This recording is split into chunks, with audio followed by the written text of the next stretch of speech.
बच्चों रुको, पार्ट 1 तो जैसे स्टार्ट था, पार्ट 2 के 2 पैरा ऐसे हैं जो सिंध टेक्स्ट बुक बोर्ड हर साल रिपीट करता है। एक पैरा के 5 नंबर, दूसरे पैरा के 5 नंबर, टोटल 10 नंबर आप लोग गेन कर लेंगे। सबसे अहम बात कि नबी करीम सल्लल्लाहु अलैहि वसल्लम ने औरत के हक के बारे में क्या कहा था। ये लाइन मिस हुई तो पेपर गया। बस 10 मिनट दें आप लोग मुझे, एंड तक वीडियो देखें कि चैप्टर नंबर 2 में आपको रट्टे लगाने की ज़रूरत नहीं पड़ेगी। रेडी? चलें स्टार्ट करते हैं। डिलीवरिंग हिज लास्ट सरमन, नबी करीम हज़रत मोहम्मद रसूलुल्लाह ख़ातमुन नबिय्यीन first of all praised and thanked Allah and then said। अपने आखिरी खुतबे में नबी करीम सल्लल्लाहु अलैहि वसल्लम ने सबसे पहले अल्लाह ताला की तारीफ़ की, शुक्रिया अदा किया और फिर कहा, ओ people lend me an attentive ear for I know not whether after this year I shall ever be amongst you again। ए लोगो, मेरी बात गौर से सुनो, क्योंकि मैं नहीं जानता कि इस साल के बाद मैं तुम्हारे दरमियान मौजूद होऊंगा। Therefore, listen to what I am saying to you very carefully and take these words to those who could not be present here today। इसलिए जो मैं तुमसे कह रहा हूँ उसे गौर से सुनो और इन अल्फाज को उन लोगों तक पहुँचाओ जो यहाँ मौजूद नहीं हैं। Then amongst other thing he gave the following messages। फिर दूसरी चीज़ों के साथ साथ आप सल्लल्लाहु अलैहि वसल्लम ने मंदरजा झेल पैगामात दिए। All people regard the life and property of every Muslim as a sacred trust। ए लोगों, हर मुसलमान की ज़िंदगी और मलकियत को एक मुकद्दस अमानत समझना। Return the goods entrusted to you to their rightful owners। तुम्हारे पास रखी गई अमानतों को उनके मालिकों के पास वापस कर दो। Hurt no one so that no one may hurt you। किसी को तकलीफ नहीं दो ताकि कोई तुम्हें तकलीफ न दे। Be aware of Satan for the safety of religion, of your religion। अपने दीन की सलामती के लिए शैतान से खबरदार रहो। He has lost all hope that he will ever be able to lead you astray in big things, so be aware of following him in small things। वो मायूस हो चुका है कि वो कभी तुमको बड़े मामलों में गुमराह कर सकेगा, मगर छोटे मामलों में इसकी पैरवी से बचो। अब वो पैरा आ गया जिसके लिए हमने आपको रोका था। अगर आप लोग इस चैनल पर नए हैं तो स्टडी पॉइंट को सब्सक्राइब करें और कमेंट में लिखें class 9 English. O people, it is true that you have certain rights with regard to your women, but they also have rights over you. ए लोगों, ये सच है कि औरतों के मामले में तुम्हारे पास कुछ हुकूक हैं, तुम्हारे कुछ हुकूक हैं, लेकिन तुम पर उनके भी कुछ हक हैं, उन पर भी कुछ हुकूक हैं। All mankind is from Adam and Adam was created by dust। तमाम इंसान हज़रत आदम अलैहिस्सलाम की औलाद हैं और हज़रत आदम अलैहिस्सलाम को मिट्टी से पैदा किया गया है। The noblest of you in Allah's sight is the most God-fearing। अल्लाह की नज़र में सबसे ज़्यादा मोअज़्ज़ज़ वो हैं जो सबसे ज़्यादा अल्लाह से डरने वाले हैं। An Arab has no superiority over a non-Arab, nor does a non-Arab have any superiority over an Arab। एक अरब को गैर अरब पर कोई बरतरी हासिल नहीं, ना ही एक गैर अरब को अरब पर कोई बरतरी हासिल है। A white has no superiority over a black, nor does a black have any superiority over a white। गोरे को काले पर कोई बरतरी हासिल नहीं और ना ही काले को गोरे पर कोई बरतरी हासिल है। Except by piety and good action, सिवाय तकवा और नेक अमाल के। I therefore crush under my feet all the false claims to greatness and superiority founded on blood or wealth। इसलिए मैं खून और दौलत की बुनियाद पर कायम किए गए अजमत और बरतरी के सारे झूठे दावों को अपने पैरों तले रोंदता हूँ। Every Muslim is a brother to every Muslim and that the Muslims constitute one brotherhood। हर मुसलमान दूसरे मुसलमान का भाई है और ये कि मुसलमान आपस में भाईचारा तश्कील देते हैं। Nothing shall be legitimate to a Muslim which belongs to a fellow Muslim unless it was given freely and willingly। किसी मुसलमान पर वो चीज़ जायज़ नहीं जो किसी दूसरे मुसलमान की मलकियत है, जब तक कि वो उसे आज़ादाना अपनी मर्ज़ी से ना दे दे। नबी करीम सल्लल्लाहु अलैहि वसल्लम completed his ceremony by saying, नबी करीम सल्लल्लाहु अलैहि वसल्लम ने अपना आखिरी खुतबा ये कहते हुए मुकम्मल किया, बी माई विटनेस, ए अल्लाह मेरे गवाह रहना, that I have convey your message to your people, कि मैंने तेरा पैगाम तेरे बंदों तक पहुंचा दिया है। The messages convey in this sermon are for all times, इस खुतबे में जो पैगाम दिए गए वो तमाम ज़मानों के लिए। If the Muslim follow these messages the result will be a fair and equitable society, अगर मुसलमान इन पैगाम को पर अमल करते हैं तो नतीजा एक मुनसिफाना और मुसावी मुआशरा कायम होने का है, in which there will be honesty and justice and meritocracy will be the guiding principle, और अदल और इख्तियारात अहल लोगों के पास होना रहनुमा उसूल होंगे। ये हमारा फर्स्ट चैप्टर कंप्लीट हो गया है, पार्ट 1 एंड पार्ट 2। लेकिन पार्ट 2 में अभी हमारे पास एक्सरसाइजेज बाकी हैं। तो exercise number 1, some important exercises करेंगे हम, सारी एक्सरसाइजेज करने की ज़रूरत नहीं है, जो सिर्फ बोर्ड में आती हैं हम वही करेंगे। पहली एक्सरसाइज है हमारी, read the text and take the correct answer. आपके पास 4 ऑप्शन दिए गए हैं। द टेक्स्ट इज़ अबाउट, जो टेक्स्ट है हमारा वो किसके बारे में है, the battle of Islam, the family of नबी करीम हज़रत मोहम्मद सल्लल्लाहु अलैहि वसल्लम, the migration and teaching of Islam, teaching of नबी करीम हज़रत मोहम्मद सल्लल्लाहु अलैहि वसल्लम, द लास्ट पिलग्रिमेज। अब इसमें इस्लाम की जंग तो थी नहीं, नबी करीम सल्लल्लाहु अलैहि वसल्लम के ख़ानदान के बारे में भी नहीं था, उनकी हिजरत और टीचिंग के बारे में नहीं था, बल्कि ये हजरतुल विदा का आखिरी खुतबा था, तो पिलग्रिमेज यानी आखिरी हज था। ठीक है बेटा। Then which of the following message is mentioned in the last sermon, इनमें से कौन सा मैसेज था जो लास्ट सरमन वाले चैप्टर में लिखा हुआ था, ठीक है, मेंशन था, as given in the text, जो आपके टेक्स्ट में था। People should not hurt other, लोग एक दूसरे को हर्ट ना करें, but both man and women have rights over each other, आदमी और औरत दोनों पर एक दूसरे के हुकूक हैं। Muslim are a part of one brotherhood, मुस्लिम जो हैं इस्लामी एक भाईचारा तश्कील देते हैं। ऑल ऑफ देम, अब इनमें से चारों, इसका आंसर होगा डी, यानी चारों हैं। ये आपकी फर्स्ट एक्सरसाइज हमने क्या कर दी है, कंप्लीट हो गई है। एंड देन हम सेकंड की तरफ आएंगे, जो है एक्सरसाइज नंबर 5। हमने एक्सरसाइज नंबर 5 को रखा है, ये इंपॉर्टेंट है।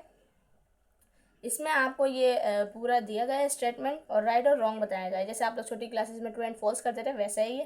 सही है। द मिशन ऑफ नबी करीम सल्लल्लाहु अलैहि वसल्लम कंटिन्यू फॉर 23 ईयर्स, जो नबी करीम सल्लल्लाहु अलैहि वसल्लम का मिशन था वो 23 साल तक कंटिन्यू रहा। Right.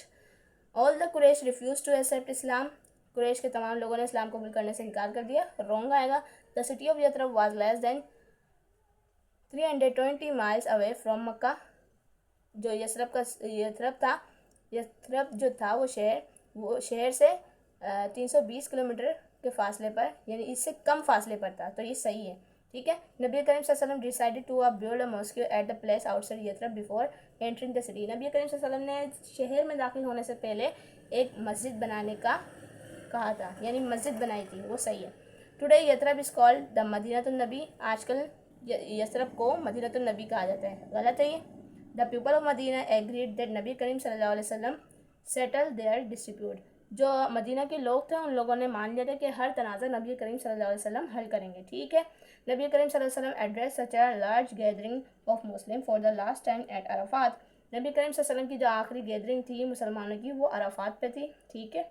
Islam has different laws for the black and for the white people, गलत है ये, क्योंकि किसी गोरे को किसी काले पर और किसी काले को किसी गोरे पर कोई हक नहीं है, कोई अफजलियत हासिल नहीं है। All human beings are children of Adam अलैहिस्सलाम and Adam was created from dust, बिल्कुल ठीक है ये। Only the people who had the last sermon were suppose to follow it, गलत। ठीक है। अब हमारे पास एक्सरसाइज नंबर 6 है। अब आपको यहाँ पे कॉलम्स दी जाएंगे, कॉलम ए और कॉलम बी का स्टेटमेंट है यहाँ पे। ठीक है। इसे हम क्या करेंगे, आपके सामने कॉलम नंबर से सीरियल नंबर दिया गया है, कॉलम ए, कॉलम बी और यहाँ पे सी। यहाँ पे आपको मेन आंसर लिखना है। ये 1 है, only those people were superior. अब इसका आंसर जो है हमारे पास 1 का आंसर है F, who lead a religious life. Second है, all Muslim were tied to each other, तमाम मुस्लिम आपस में क्या है।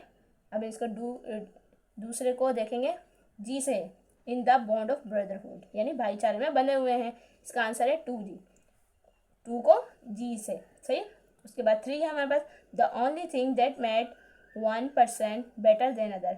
अच्छा, नंबर 3 है, इसको जे में देखेंगे, was the goodness with which they lead their lives, यहाँ आ गया, सही। नंबर 4 देखेंगे, no Muslim had a right to things belonging to other Muslim. Number 4 को आई में देखेंगे, ये रहा, unless they gave this of their own free will. अब हम नंबर 5 को देखेंगे, Satan will try to misguide you in small matter. शैतान जो है वो आपको मिसगाइड करेगा। 5 को देखेंगे, ऐसे सो बी केयरफुल, यानी आपको इससे हिफाजत करनी है। Number 6, therefore all claims to superiority. Number 6 को बी में देखेंगे, that were based on blood and wealth were useless. अब नंबर 7 को देखेंगे, ए में, return all things keep with you in trust to the people to whom they belong, सही। Number 8 देखेंगे, both man and women. Number 8 को D में देखेंगे, have right over each other. Number 9, if you will hurt other. Number 9 को हम देखेंगे C में, you may get hurt in return. Number 10, consider the life and property of every Muslim. Number 10 को हम देखेंगे ई में, as a sacred trust. Then अब ये आपका चैप्टर हो गया है कंप्लीट। जैसे कि हमने आपको बताया हुआ है कि हम साथ साथ ग्रामर की क्लास भी लेकर चला करेंगे। तो लास्ट टाइम जो था हमारे ग्रामर में, वो हमने आपको ये इंट्रो दिया था, अगर आपको याद हो तो ये इंट्रो दिया गया था, present, past, future, indefinite, present indefinite, continuous, present perfect continuous, ठीक है। ये प्रोनाउंस आपको बताए गए थे। आज का हमारा जो काम है वो यहाँ स्टार्ट होगा। देखें, हमें पढ़ना नहीं है, हमें जस्ट रट्टे नहीं लगाने, हमें इस चीज़ को समझना है। अगर आपने समझ लिया तो पूरी लाइफ आपको ये याद रहेगा, लेकिन अगर आप रट्टे लगाते हैं तो आप क्या करेंगे, इसे खो देंगे। मतलब आप इसे याद करके भी खो देंगे, ख़त्म कर देंगे। अक्सर ऐसा होता है ना कि बच्चे एक चीज़ को पढ़ते हैं और वो आगे मतलब 7-8 से हम शुरू कर देते हैं टेंसेस, लेकिन क्या होता है एट द एंड हम भूल जाते हैं। हम उस चीज़ को दोबारा पढ़ते हैं, फिर दोबारा पढ़ते हैं, और बच्चे टेंसेस से डरते ही इसीलिए हैं, ठीक है। तो पहले क्या होता था, पहले टेंसेस के ना जुमले बनते थे, सब्जेक्ट प्लस ये फॉर्मूलाज होते थे, वर्ब की first form plus object plus, इस तरह से ये आपको फॉर्मूलाज दिए जाते थे। सब्जेक्ट प्लस वर्ब की first form plus object plus S या ई एस, इस टाइप का फॉर्मूला बना के दिया जाता था आपको। अफर्मेटिव, नेगेटिव, इंट्रोगेटिव ऐसे बनाते थे, ठीक है। लेकिन मैं आपको जिस तरीके से पढ़ाना चाह रही हूँ, अगर आप उस तरीके से पढ़ लेंगे तो आपके लिए बेहतरीन बेहतरीन हो जाएगा, ठीक है। पहले हम देखेंगे फॉर्म्स ऑफ वर्ब। क्या देखेंगे? Forms of verb. ये मैंने यहाँ पे टाइटल दे दिया है, फॉर्म ऑफ वर्ब। अच्छा, प्रेजेंट, पास्ट और ये फ्यूचर। बहुत ही यूनिक तरीके से मैं आपको पढ़ाने जा रही हूँ कि शायद ही इधर किसी ने पढ़ाया हो इस तरह से यूट्यूब पे, मुझे नहीं पता। लेकिन आज हम जो स्टार्ट करने जा रहे हैं वो इंशाल्लाह याद रहेगा। यहाँ पे हम डाल रहे हैं इंडेफिनेट की हेडिंग, ठीक है। यहाँ पे परफेक्ट की, यहाँ पर कंटिन्यूअस की, और यहाँ पर परफेक्ट कंटिन्यूअस की, ठीक है। यही होते हैं ना हमारे पास sentences, indefinite, perfect, continuous, perfect continuous, इन्हीं से ही तो 12 बनते हैं। अब क्या होता है कि हम लोग ये करते रहते हैं, फॉर्मूलाज याद करते हैं। अब आपने फॉर्मूलाज याद नहीं करने, अब मैं आपको इतने अच्छे तरीके से पढ़ाऊंगी कि आप लोग याद रखेंगे कि वाकई हमें कुछ पढ़ाया गया था। अब देखें, प्रेजेंट इंडेफिनेट जो है, जब हम यूज़ करते हैं प्रेजेंट इंडेफिनेट को, तो प्रेजेंट इंडेफिनेट में हम हमेशा क्या लगाते हैं, वर्ब की फर्स्ट फॉर्म लगाते हैं। क्या लगाते हैं? वर्ब की फर्स्ट फॉर्म। पास्ट जो होता है, पास्ट इंडेफिनेट, इसमें लगती है वर्ब की सेकेंड फॉर्म। क्या लगती है? Second form. फ्यूचर में वर्ब की फर्स्ट फॉर्म लगती है, सही। ये यहाँ भी फर्स्ट ही कर देते हैं, यहाँ ऐसे हटा देते हैं। यहाँ भी ये हो गया। अब जब जब प्रेजेंट इंडेफिनेट आएगा तो वर्ब की फर्स्ट फॉर्म, पास्ट इंडेफिनेट पे वर्ब की सेकंड फॉर्म, फ्यूचर इंडेफिनेट पे वर्ब की फर्स्ट फॉर्म। अब परफेक्ट की बात आती है। प्रेजेंट परफेक्ट, प्रेजेंट इंडेफिनेट था, प्रेजेंट परफेक्ट लेके चलेंगे हम। इसमें आती है वर्ब की थर्ड फॉर्म। क्या आती है? वर्ब की थर्ड फॉर्म। पास्ट में यहाँ भी वर्ब की थर्ड फॉर्म आती है। उसके बाद फ्यूचर इंडेफिनेट, फ्यूचर परफेक्ट में भी वर्ब की थर्ड फॉर्म आती है। यानी फ्यूचर के ये प्रेजेंट पास्ट परफेक्ट जो भी है, अगर ये प्रेजेंट पास्ट फ्यूचर इनमें से जो भी परफेक्ट में आता है, यानी प्रेजेंट इंडेफिनेट है, पास्ट इंडेफिनेट है, फ्यूचर इंडेफिनेट है, इनकी वर्ब की फर्स्ट फॉर्म, वर्ब की सेकंड फॉर्म, वर्ब की फर्स्ट फॉर्म। ठीक है। अब जब परफेक्ट आता है, present perfect, past perfect, future perfect, इनके जितने भी परफेक्ट है उनमें आपको क्या लगाना है? वर्ब की थर्ड फॉर्म लगानी, सब में वर्ब की थर्ड फॉर्म लगेगी। Is it clear? अब प्रेजेंट कंटिन्यूअस, यानी वो चीज़ जो जारी होती है तो वर्ब की फॉर्म लगेगी प्लस आईएनजी के साथ। सही। उसके बाद यहाँ पर भी सेम आईएनजी के साथ लगेगी वर्ब की फॉर्म, यहाँ भी वर्ब की फर्स्ट फॉर्म आईएनजी के साथ लगेगी। सही। अब देखें यहाँ पे परफेक्ट कंटिन्यूअस जो हमारे पास आ रहा है, इसमें भी सेम चलेगा। वर्ब की first form plus ING, verb की फॉर्म प्लस आईएनजी, वर्ब की फर्स्ट फॉर्म प्लस आईएनजी। ठीक है। ये सारा आपका क्लियर हो रहा है। अब देखें, अब आप जब भी कभी कोई टेंस करेंगे तो आपको फॉर्मूलाज याद करने की ज़रूरत इतनी कोई खास नहीं पड़ेगी अगर आप ये पैटर्न याद कर लेते हैं। ये सारी फॉर्म्स ऑफ वर्ब हैं जो आपके टेंसेस में जिस जिस तरीके से इस्तेमाल होती हैं। इंडेफिनेट में सिर्फ पास इंडेफिनेट में सेकंड फॉर्म लगेगी, बाकी दोनों में फर्स्ट फॉर्म लगेगी। परफेक्ट में सब में ये जो है थर्ड फॉर्म लगती है। कंटिन्यूअस में वर्ब की फर्स्ट फॉर्म लगेगी प्लस आईएनजी लगता है। ठीक है। जैसे कि अगर रीड है तो हम रीड को आईएनजी करके रीडिंग कर देंगे। ठीक है। अब परफेक्ट कंटिन्यूअस है, इसमें भी आपने वर्ब की first form plus ING use करना है। Is that clear? अब हम नेक्स्ट करेंगे हेल्पिंग वर्ब। ये भी एक जो है ना कॉमन मसला है। ठीक है। ये आ गया helping verb. Forms of verb complete हो गया है। हेल्पिंग वर्ब स्टार्ट करेंगे। बिल्कुल सेम इसी प्रोसेस है। Present, past and future. अब देखें ज़रा, बहुत ही कोई ज़बरदस्त किस्म का, दिलचस्प किस्म की आपको जो है ना टेक्निक दी जा रही है। अगर आप इसे फॉलो कर लेंगे तो बहुत ज़्यादा आपके काम आने वाली है। देखें, indefinite, perfect, continuous, perfect, present perfect. ठीक है। यहाँ पे वैसे वो होती हैं जो आपने वो तीनों वाली देखी थी ना, प्रेजेंट परफेक्ट कंटिन्यूअस जो कहलाता है, ये पूरा वो है कंटिन्यूअस। सही से ज़रा नज़र आना चाहिए आपको। Present perfect continuous. ठीक है।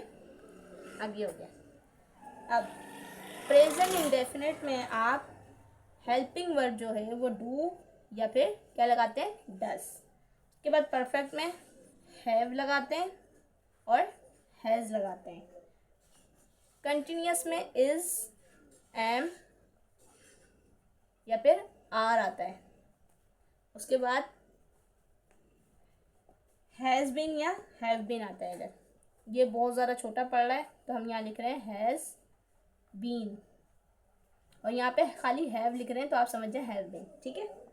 अब पास्ट में हमारे पास पास्ट इंडेफिनेट जब आएगा तो हम लगाएंगे हेल्पिंग वर्ब डिड। जब पास्ट परफेक्ट होगा तो हम लगाएंगे हैड। जब कंटिन्यूअस होगा तो वॉज या फिर वर लगता है। इधर लगेगा हैड बीन। उम्मीद है आप सबको समझ आ रहा होगा। थोड़ी बहुत कन्फ्यूजन होती है न्यू चीज़ सीखने में, लेकिन आप लोग इसे अंडरस्टैंड कर लेंगे इंशाल्लाह, जल्दी कर लेंगे। फ्यूचर में लिखेंगे हेल्पिंग वर्ब विल, उसके बाद आएगा शैल। परफेक्ट में जाएगा विल हैव, विल हैव लिखेंगे इसे। उसके बाद शेल हैव भी होता है इसमें, ठीक है। अब कंटिन्यूअस में आपके पास विल भी आएगा। ये सब क्या है? हेल्पिंग वर्ब है। ये सब क्या कहलाते हैं? Helping verb. साथ साथ आप इसे स्पीक करें ताकि आपके जहन में थोड़ी सी बैठ जाए ये चीज़।